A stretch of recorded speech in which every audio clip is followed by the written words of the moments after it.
Hi, and welcome to episode 7 of the educational campaign.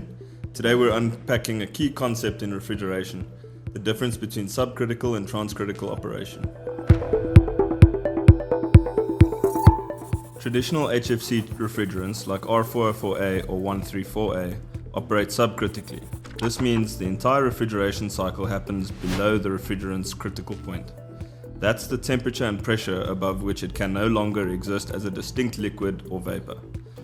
In a subcritical system, refrigerant condenses into a liquid in the condenser, then evaporates again in the evaporator.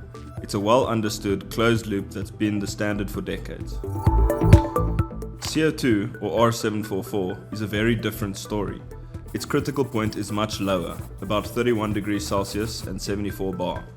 In many ambient conditions, especially in warmer climates, the system pressures go above that point. Once that happens, CO2 can't condense in the usual way.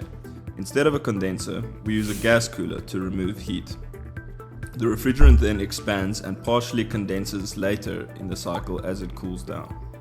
That's what we mean by transcritical operation. The system crosses the critical boundary between subcritical and supercritical states. It's a different way of managing heat rejection, and it's one of the reasons CO2 requires precise design and control. So to sum it up, HFC systems operate subcritically, always condensing below their critical point. CO2 runs transcritically, crossing that line because of its unique thermodynamic properties. Understanding this difference is key to designing efficient, low-impact refrigeration systems, and that's where the industry is heading.